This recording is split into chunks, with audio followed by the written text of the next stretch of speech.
a rather celebrated career. He is a Yale neurology grad and went on to do a special fellowship in epilepsy.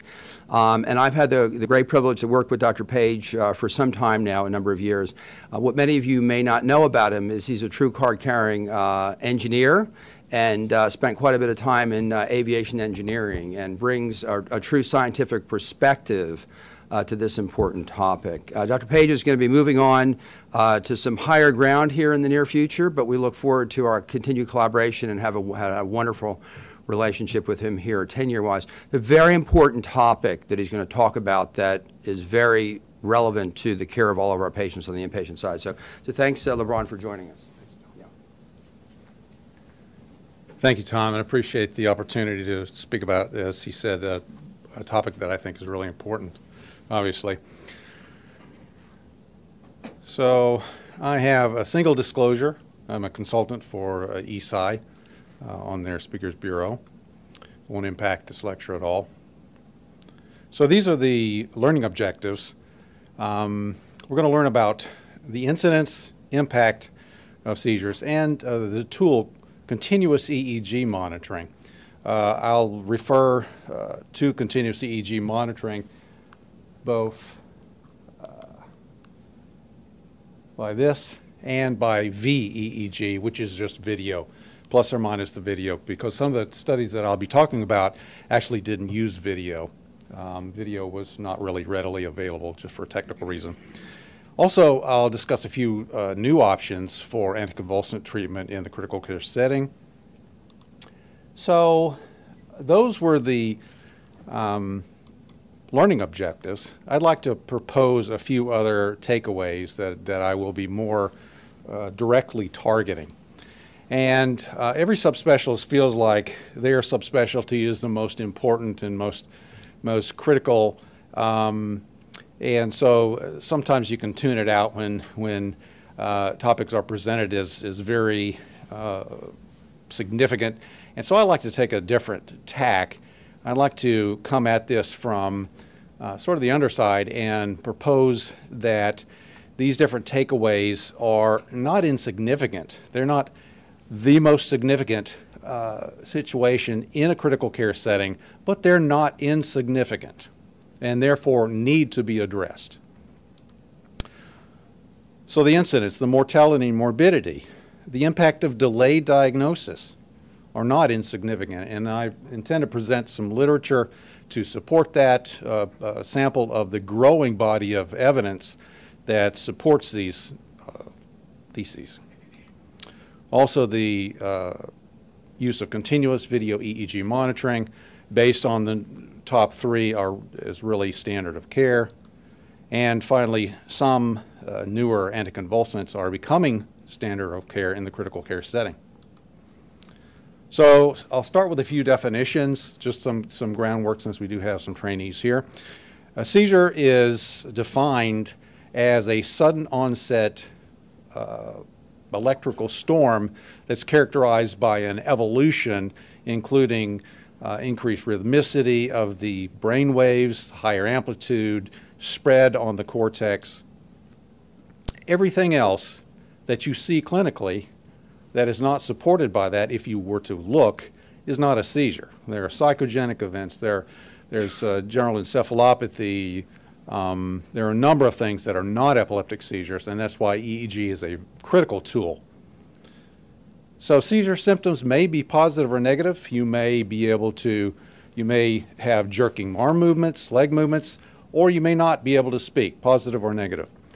Partial onset seizures, which we'll discuss in a minute, can be either psychic, motor, autonomic, sensory. There can be any combination depending on where the seizure begins on the cortex, because the cortex is laid out topographically such that different areas of the cortex perform different functions. Seizures versus epilepsy. Epilepsy is the tendency to have unprovoked seizure events. Chronic epilepsy is defined as more than, obviously, 2 seizure events. You have to have a tendency to have unprovoked seizure events. If you have trauma or some other acute cause, it's not really epilepsy, it's a seizure. And so we'll be talking more in those terms. Epilepsy really is a disease. Seizures are the symptom of that disease, just like tremor is a symptom of Parkinson's disease. Seizures is a symptom of epilepsy. And in the critical care setting, the treatment of epilepsy really is the treatment of the seizure and any comorbid triggers. So there are two general types of seizure events. They are based on the onset distribution within the brain, generalized on the left and partial on the right. So generalized seizures tend to be abrupt onset, partial seizures that actually come from a place somewhere on the cortex. Seizures are a cortical phenomenon, tend to last longer. They tend to come on in a more gradual fashion. But they can wind up engulfing the entire cortex, and then the semiology, what you see clinically, is identical to a generalized onset seizure, which started generalized. Okay, so this sort of illustrates that with a generalized seizure, your onset is abrupt and you have the maximum effect, and then you have typically abrupt offset. And this is a generalized onset seizure event. Begins with some myoclonic jerks. Why don't you go try it and see what? Now let's see what you can do with my best method. Seizure onset. Very little asymmetry, just a little, shoot, come on now. Just a look to the right. And notice no asymmetry once the seizure gets started. That's because both sides of the brain are affected.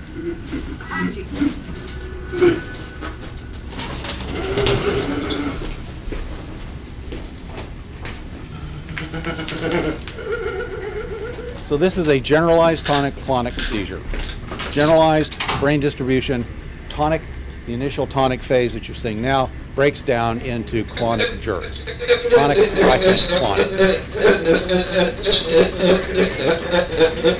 And this is the terminal phase. It can be the terminal phase of any seizure, regardless of the onset of the seizure, where it starts generalized or whether it starts in a partial fashion. And then ultimately the jerking slows, and then there's a final jerk and offset. Pretty dramatic. And this is the EEG of a generalized seizure. You see that until this time here, these are 1 second intervals, until this time right here with the onset of the seizure, everything's normal, and it's within 100 milliseconds, 200 milliseconds that you get the transition to abnormality. And each one of these is tracing recorded by an electrode. So partial onset seizures, they by definition begin in a particular region of the cortex, and therefore they can exert the clinical influence of that region of the cortex. And they tend to spread.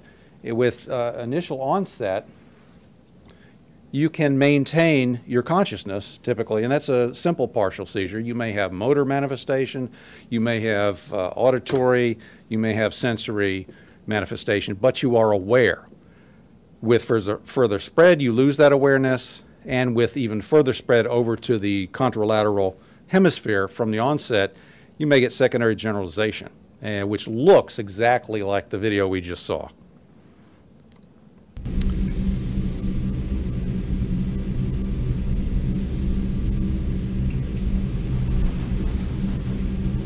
So head turn is being recorded by the onset of the seizure on the left, in the left hemisphere, dramatically asymmetric, and then as the seizure spreads to the contralateral hemisphere, you return to symmetry, and she's in the tonic phase of a tonic-clonic seizure, which is secondary generalized. Breaks down into the clonic phase, And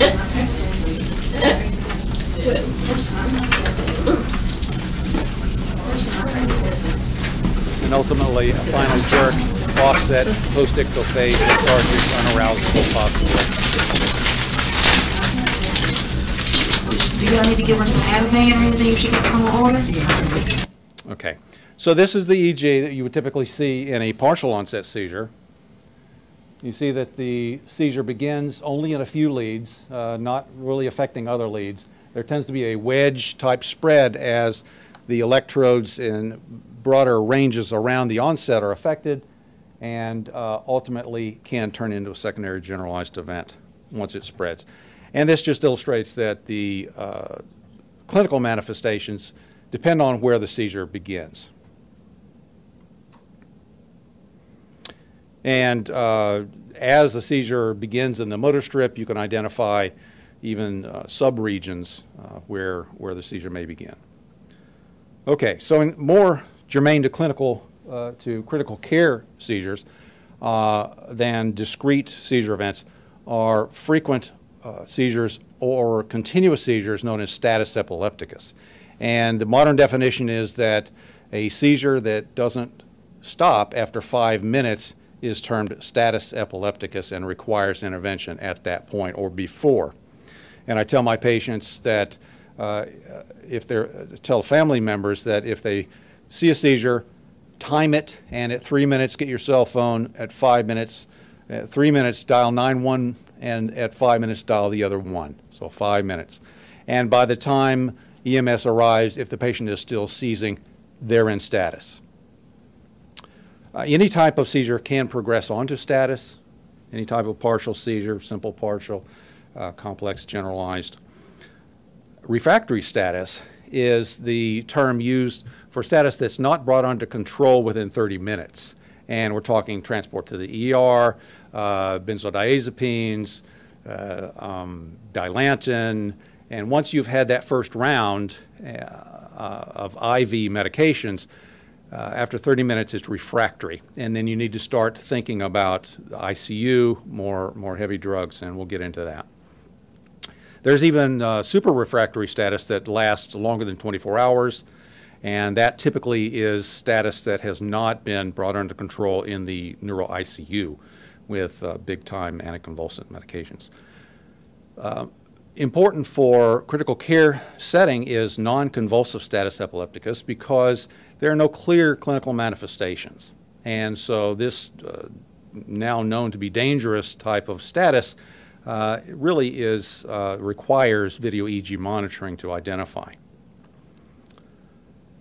So moving to the takeaway points that I'd like for people to really leave with. The incidence of seizures in critical care setting, not insignificant. One of the first good studies of the incidence of seizures in the critical care setting was done by Jordan in the middle 90s.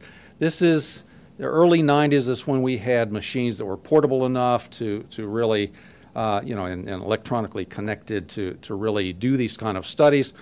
And Jordan looked at 124 consecutive patients in a neuro ICU and found that 35% of them were seizing. And these were patients with all types of admitting diagnoses.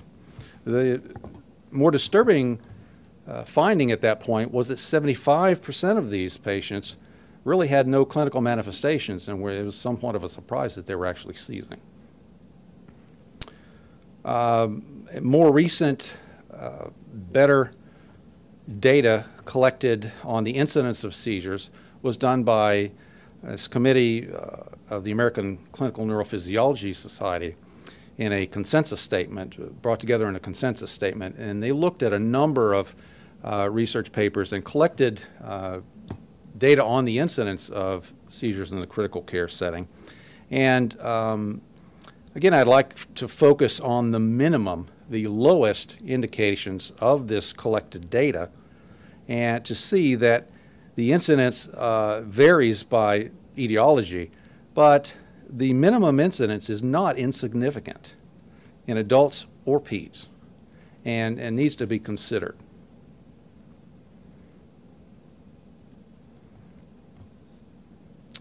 So let's look at the effect, the clinical effect of seizures in the ICU, both discrete and ongoing status epilepticus. A study by Jan Claassen, essentially, looked at 201 patients and found that the patients that remained seizure-free for their entire duration of their ICU stay, they had a 39% incidence of what they called poor outcome, and that's defined in the paper. And, you know, truly understanding this literature requires you to read the papers and critically review. Those patients that had recurrent seizures had a much higher incidence of poor outcome and death, as you would expect. But this is published data that supports this hypothesis. In a broader systematic review of over 500 scientific papers, looking at status epilepticus. Now, these are not necessarily discrete seizures unless there's no return to baseline between the seizure events. Looking at the lowest percentage, another important item to look at is the difference in the mortality associated with status with different etiologies.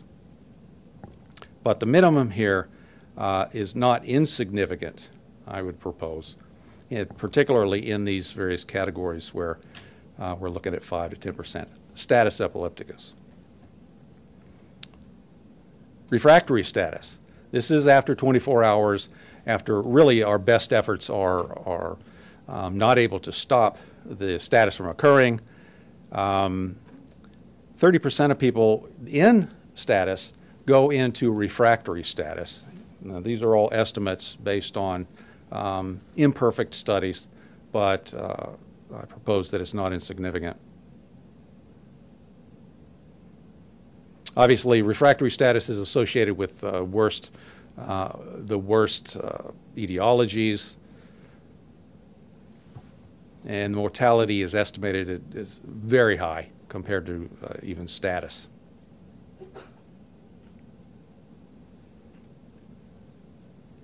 So I apologize for how busy these slides are. It's a little brutal to go over the literature to support these hypotheses.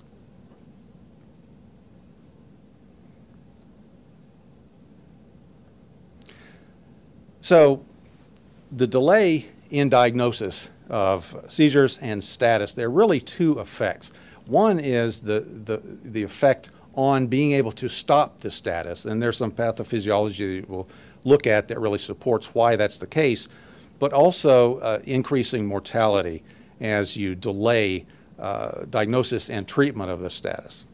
So a couple of studies that I selected. One looked at the duration of status, and status that where treatment was delayed greater than 30 minutes, less than 30 minutes, had an 80% response rate roughly, and that was delayed by 2 hours had half of that response rate. In other words, that status by definition rolled into a refractory status. Another study looked at the mortality, stratifying the delay in treatment and looking at the mortality based on those categories. And you can see that with greater delay in treatment of the status, you get a correspondingly increasing mortality, and even beyond this 32%, the longer you go, the worse the mortality. Non-convulsive status epilepticus, which really, it's estimated that a third of treated status rolls into non-convulsive status, which if you really don't look, you don't find.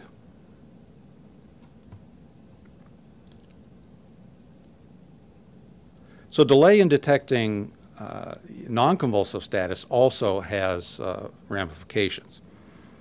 And a study by Young, an early study by Young, early 90s, showed that delay by 30 minutes, less than 30 minutes, was associated with about a 35% mortality, but greater than 24 was much higher, 75% mortality.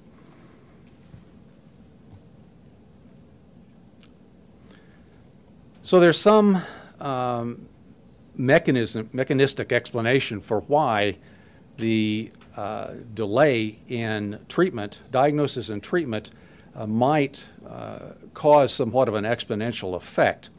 So at the GABAergic synapse, the inhibitory synapses in the nervous system, there is an adaptation, an adaptation that in this situation is a maladaptation,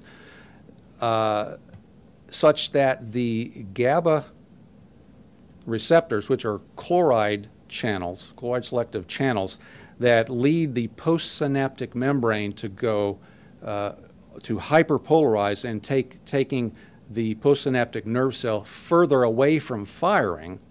You typically have a certain density. After a certain number of seizures and into a certain amount of time within status,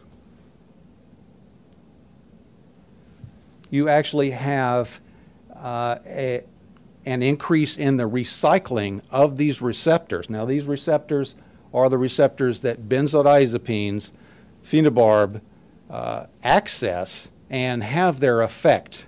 And those are the primary early anticonvulsants that you want to use in status and frequent seizures. But as the seizure progresses, you get this modification of these synapses, and they become less amenable or less susceptible to benzodiazepines to have their effect, because these receptors are taken off the membrane and destroyed. So this results in a period of time when you have access to these synaptic structures. Beyond that, benzodiazepines become less effective. By the same token,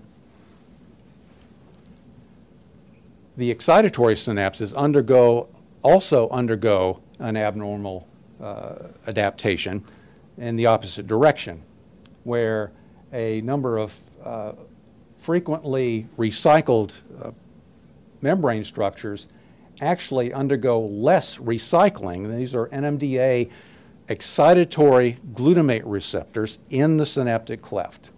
And you're left with a much higher density of these particles late in status. So these channels actually selectively allow calcium to come into the cell. Calcium activates enzymes, causing cytotoxicity. And so this may explain some of the additional resistance to aborting status and some of the cytotoxic cell death. So these are some mechanisms that may explain what we see clinically, that delay in diagnosis and treatment of status really makes it less likely that you're going to be able to stop the status, and more likely that you're going to have higher mortality and morbidity. So let's look at video EEG, continuous video EEG. That's where you bring a machine to the bedside and you record video EEG. It's monitored by an EEG technologist and confirmed by the epileptologist or clinical neurophysiologist, and there's a feedback loop to the clinician to let that person know that the patient is undergoing seizures or not, and gives an insight into exactly what's going on in the brain functionally that can correlate with the patient clinically. And the questions that can be answered with video EEG include seizures, not seizures, and in some situations, clinically, you may see a clinical overt seizure and it's not a seizure. You want to know that. Once status is identified, or frequent seizures, you want to know the efficacy of your treatment. If you need to advance that treatment based on the seizure still occurring. In cases of refractory status, where you want to put the patient into burst suppression, which is an EEG pattern that reflects a high level of sedation that sort of stops the process and arrests the brain. You want to be able to monitor that. In some advanced centers, cerebral ischemia can be monitored after intracranial hemorrhage, subarachnoid hemorrhage, and to assess the severity and give a prognosis of those patients that maybe are not going to make it. So this is a typical scenario of seizure, partial onset seizure, and you can see that right here, and this is the left, the red is all of the right side electrodes. These are 1 second divisions, and you can see here this oncoming rhythmicity. It's very, very rhythmic and focal. You start to see an effect on the other side, but as you move on, you start to see a slowing and ultimately slowing, lowering the amplitude, becoming less sharp, and offset right around here. And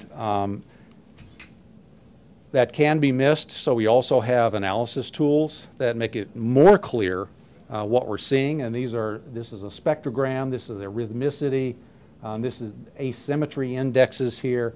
But what I want to point out is the configuration of a seizure is this represents frequency versus time, and down here, color represents the third dimension coming out at you as intensity, so that you get, for a seizure, you get a structure like this. It starts at high frequency, and as we saw, the frequency lowers, and you get this configuration in the spectrogram, and you're able to identify this as a seizure. Once you realize what that represents in the time domain, you can see pretty much a pattern of seizure incidents over a broader period of time, 24 hours. It helps to analyze a lot of data. And this represents 20 minutes here. So this patient was having frequent and really amazingly periodic seizure events. Okay, so what about the literature support for the impact, the clinical impact of video EEG? I mean, if we can record these and report seizures, does it really make a difference in clinical management of the patient? Airplane mode. Sorry. So there are a number of studies that have looked at this. I've just picked a couple of these. And one was done in 2009, 300 consecutive patients. 200 or so of those were already on seizure medications prior to being monitored. Overall, 28% had seizures, but the true primary result is that 52% of these cases, video EEG led to changes in anticonvulsants. Sometimes they were initiated, 14%. Sometimes, in a lesser percent, the anticonvulsant was discontinued. But it had a non-insignificant impact on the patient's management in this study. A much broader study was done to look at to factor out comorbidities and other things. And this study was done at UAB by a group that looked at 234 patients with video EEG, and they paired them with 234 other critical care patients to try to pull out the comorbidities. And they found the difference in management, changes reflected by changes in anticonvulsant dosing, starting, stopping, that you see here. Patients that did not have video EEG, paired patients, and they were paired by sex and by admission diagnosis. You see that there is a much larger impact on the management of these patients. All right. So I apologize for bludgeoning you with these studies, but this is critical to my point that these are important considerations. So what about the impact on mortality? You know, really the most significant consideration here.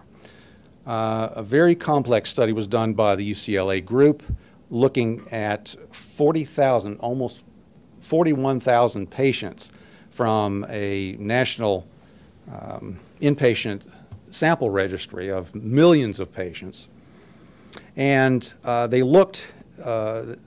selected only patients who were adults, who were ventilated, and who had EEG or continuous EEG to try to separate out the impact of the video EEG, continuous video EEG, from just discrete individual EEGs that were done AM and then another 20-minute EEG PM, which is difficult to separate out effect. Is it better to do continuous, or is it adequate just to do discrete individual EEGs? And they also separated out in a multivariate analysis a number of factors: patient age, the burden of other comorbidities. These are critically ill patients, and does it matter if you stop the seizures with continuous EEG? Academic hospitals, where they may tend to do more continuous EEG than discrete EEG, and other neurologic DRGs related to the cost. So this is probably the busiest and most dense of my slides.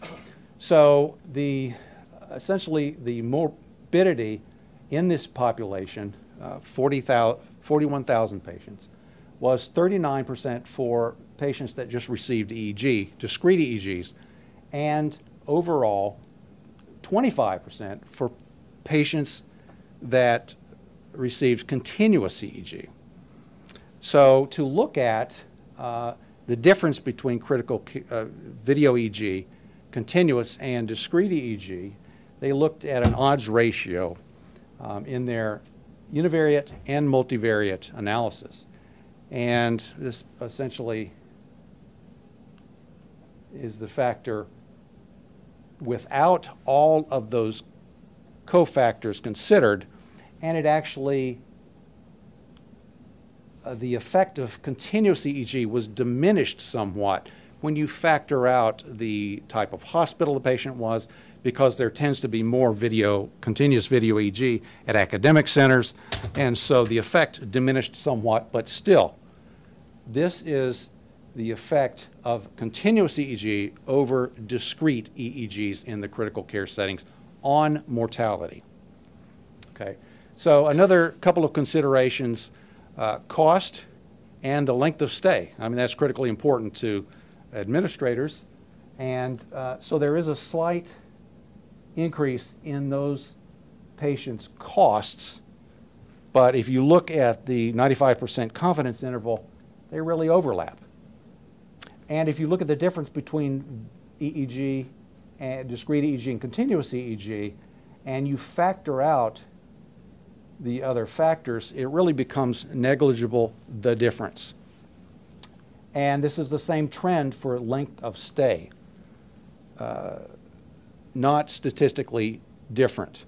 So there is a greater impact on morbidity, mortality of video EEG that's continuous versus discrete EEG at no statistically significant increase in cost or length of stay. So how long do you need to record somebody? Do you put a machine on them and leave it on for the entire duration of their stay? Well, there is some guidance in the literature as to how long you really should do that, and this is an early study that showed the time or the latency to recording first seizure. And they were separated by patients who were alert versus patients who were comatose. And right here, you can see that 95% of patients who were alert in this study had their first seizure recorded, so you knew that they were having seizures by 24 hours. But only 80% of those comatose patients, did you know that they were having seizures? So patients who are comatose tend to need longer. How much longer? Well, the suggestion based on this literature is 24 hours for an arousable patient, 48 hours for a comatose patient, to have a fairly high confidence that you recorded their seizures, if they have seizures. So when you call for video EEG that's continuous, you might want to let the person that you're talking to know that they're arousable and estimate a 24-hour study versus comatose 48-hour study as kind of the minimum. That doesn't mean that you can't record longer than that, and there are many scenarios where you need to record longer than that. Once you identify status, once you identify seizures, and you make your first approximation at treatment, you really need to know that that patient is not continuing to seize and that you need to make other measures. This was an early, fairly small study. A more recent study from this year, and this a multi-center study, showed similar data in the latency to first seizure. And these are 3 centers, Emory, Brigham and Women's, and Yale, and their data is remarkably similar. Same proportion, roughly, of seizure types. So this is pretty strong data as to how long you need to record. Okay, so moving on to, so I would propose that based on the first 3 points, that video EEG monitoring that is continuous in the ICU is really critical and standard of care if you accept the first 3 hypotheses that you really need to get these seizures identified because they're not insignificantly occurring. There is not insignificant, the effect is not insignificant, and delay in diagnosis is not insignificant.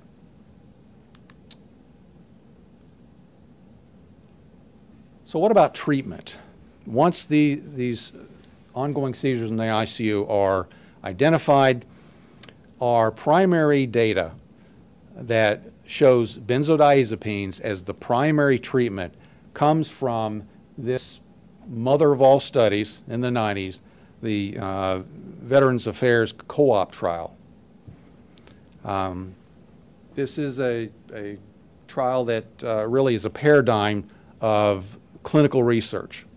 And it looked at 384 patients. Not all of them were veterans, but it randomized them when they had status to 4 different treatments: Ativan, phenobarbital, Valium plus phenytoin or Dilantin alone. And even though these are the 4 outcomes, and these are overt seizures and subtle seizures, the first thing to notice about this result curve is that subtle seizures, the success rate was less, and that's because these patients were not identified as having seizures until later in the game. Yet another indication that early is better at stopping seizures. But the success rate, even though somewhat overlapping statistically, the recommendation that came out of this study was that Ativan or Valium really were the 2 drugs of choice because of the ease of administration, the low side effect, and so that has become the standard based on this early 90s data.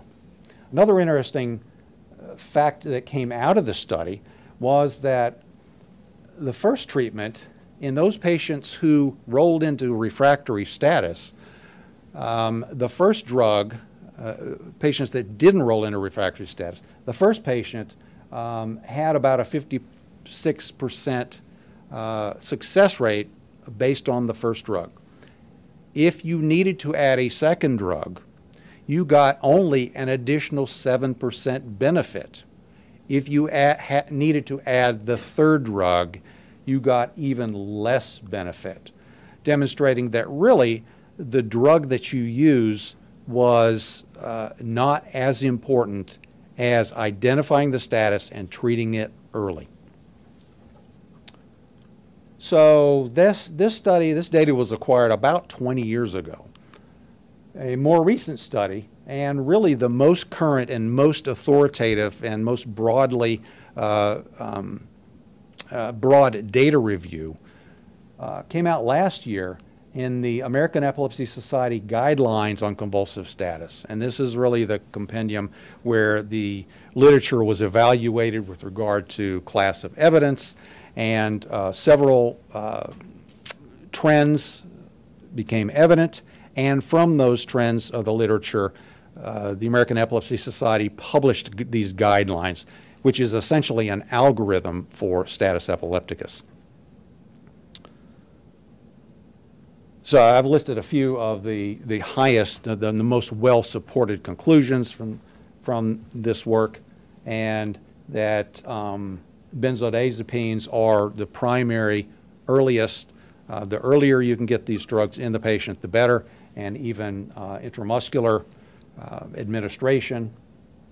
And they found that there's no significant difference between Ativan and Valium, but I tend to go with Ativan because it's got a slightly longer half-life than Valium, and you want the patient covered for longer before they potentially receive definitive care later in the form of phenobarbital or one of the other more standard anticonvulsants. In children, standard of care, but these are frequently used in children. Intranasal midazolam for patients that have a real tendency to go into status every 3-6 months or so. You see them in the ER. That is a sort of a rising way to treat those, keep those patients out of the ER. There is support for cardiac and respiratory effect of these medications, benzodiazepines, but interestingly, patients that received no treatment had more respiratory effect than those patients that did receive these respiratory depressants. That's presumably because you're treating the seizure, and the seizures itself have a significant effect. There's the algorithm. And it mentions some medications that were typically not in algorithms, like Keppra, Vimpat, are actually mentioned as having some data to support its use. All right, this is just to remind you of this sequence of changes where you're losing access to your benzodiazepine effect on the nerve cell, and you're, as status progresses, you're having a more and more positive feedback in the sense that you're getting more glutamate receptors into the postsynaptic membrane, and this process, the longer it goes, the longer it's going to go, and the more your morbidity increases. So as far as imminent status, confirmed status, refractory status, super refractory status, there are different medications that are recommended. These are the standards. Out in the field, if we had phenobarb out in the field, which we don't, it's been demonstrated to be effective, but it's not very practical. So these are essentially out in the field. These are in the ER for status. And you typically, in this protocol, you start with these in the field, these are in the ER. If these don't work within 30 minutes, you're thinking neuro ICU, intubation, and your third-line agents to start to address refractory status. Propofol in the last decade or so has really come on the scene as a frequently used medication in a refractory status. And when I was at UAB, we used a ton of it. It was actually rare that pentabarb or Versed drip was used, and there's a caution that I have to put in here, even though I've never seen this myself clinically, and we use tons of propofol on thousands of patients in status. This is a syndrome that you really need to at least have in the back of your mind. If you're seeing a patient with unexplained cardiac failure, rhabdo, metabolic acidosis, and you're not really sure why, other than the fact that they're on propofol for status. And these could be a patient that comes in that has epilepsy, and there's a high incidence of status in patients with epilepsy, with known epilepsy. If they fail, if they have a dosage error or intercurrent illness, they can come in status, and they're essentially normal patients other than that. Anyway, just keep this in mind. All right, so fourth-line agents. These are patients for use in patients who are in refractory status, and they've been in status for at least 24 hours. Typically, they're in status for a week. I've seen half a dozen cases or so of patients in status for a month, and you begin to think in terms of ketamine. I've seen ketogenic diet, even IVIG or plasmapheresis steroids. Yeah, and you're really just kind of throwing things in there to see if something will work at that point. There's very little guidance in the literature, but I do want to mention ketamine as a new and upcoming agent. Ketamine, well, these are other treatments that are not in this table that I've seen hypothermia and resection used on rare occasions. Ketamine is an NMDA glutamate receptor antagonist, and as you recall, benzos come off the postsynaptic membrane, benzodiazepine access early in the status, and you get additional appearance and additional glutamate activity in the synapse.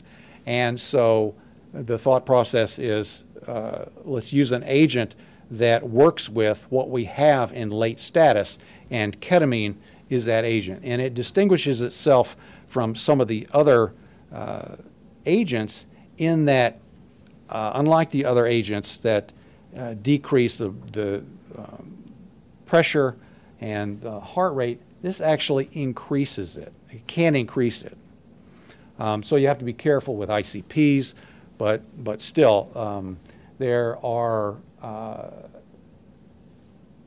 a growing literature that shows that ketamine is something that we might consider using earlier in refractory status than, say, adding Topamax or adding Depakote to Dilantin. So you started benzos and Dilantin, and the patient goes into refractory status. The response typically is, well, let's add Depakote or Vimpat.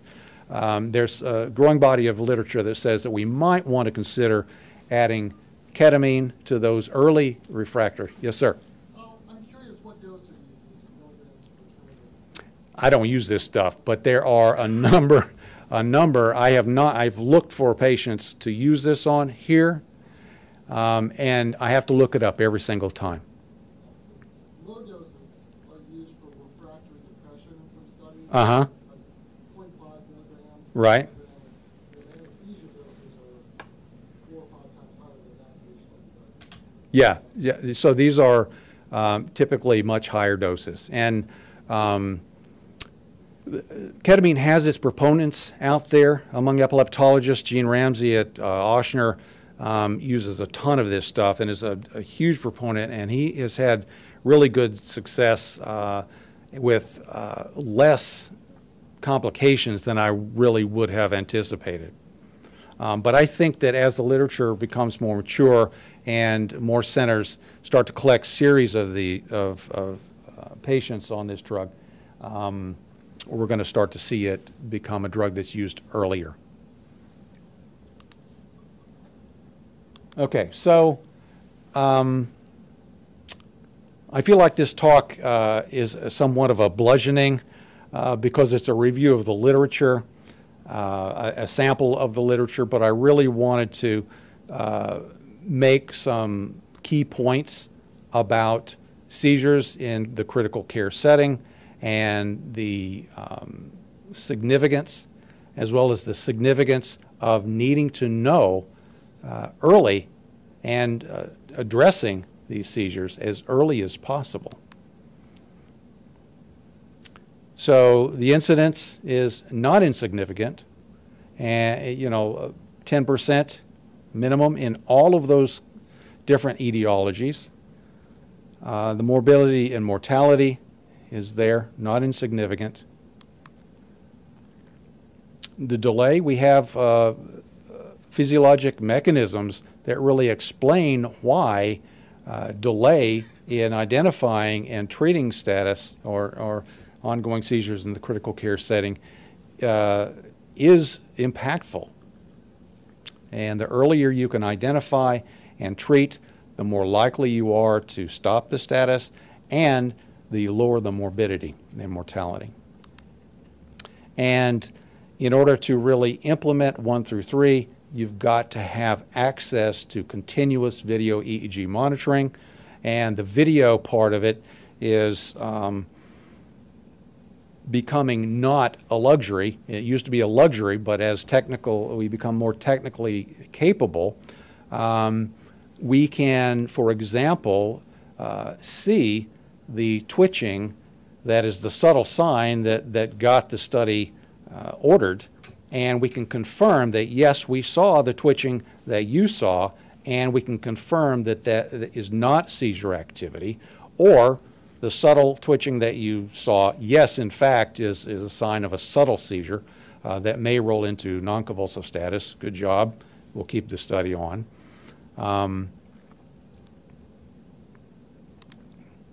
And there's significant evidence that benzodiazepines early and aggressively, as well as some of the more classic anticonvulsants like Dilantin and now Keppra and Vimpat, need to be used early in the process of status.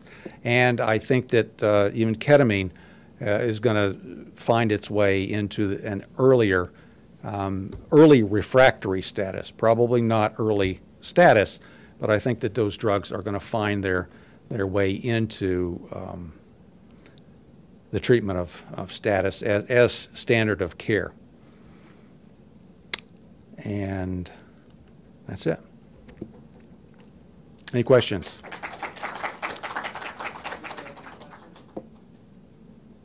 Yes, sir.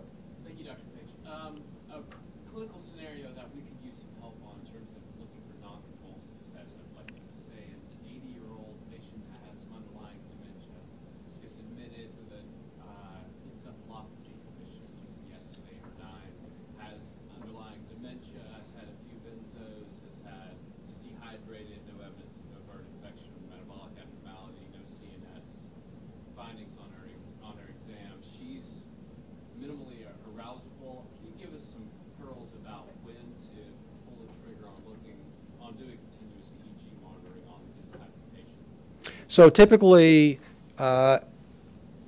with the portable machines, you can order a routine bedside study, and a center that has access to continuous EEG, they're aware, and the techs are aware of the scenario where it's a connect and continue situation. So they can do a 20-minute EEG, and if it looks like the pattern, it has any sharp-ish activity, these are just squiggles, okay, so it's very subjective. And if they have sharpish activity, or if there are some intermediate findings that may be suggestive, then we would keep that machine on. And that's a very standard way continuous EEG is initiated. It doesn't have to be initiated as, oh, let's get this machine on this patient for 24 hours. It can be, you know, I have a low suspicion that these are seizures, but we just want to rule it out. And get a baseline EEG because we don't know how this is going to progress. We may need a follow-up EEG to see if there's a change in the EEG that correlates with the clinical change. So I would have a low threshold to do a routine EEG, because if you have the capacity to do continuous EEG, all you do is leave it on. And every routine bedside EEG should have the capability of being continued on for a minimum of 24 hours in, as we saw, an alert patient, or 48 hours minimum in a comatose patient to really rule out that suspicion. Did that answer your question? I think so. It was mostly a question of the threshold to ordering the first EEG. My routine clinical practice right now is give some IV fluids and let them sleep it off till the next morning and see how we are. Well, the short answer is low threshold. Okay. A center that has the capability of doing continuous EEG should have a large capacity for bedside EEGs. When I was at the University of Iowa, we had 20 machines. We had 20 portable machines, and there were days that all 20 were on. I had a day that 22 were on. Some days there were 10. And the University of Iowa was not as large a critical care center as this is. So I would have a low threshold. Rule it out and move on. And a lot of times you may just see slowing, triphasic waves. So where there are markers in the EEG that are not the seizure markers, but they are markers that could help you. So the short answer is low. Well, thank you very much. I think we can take any other questions offline. Yes, thank you.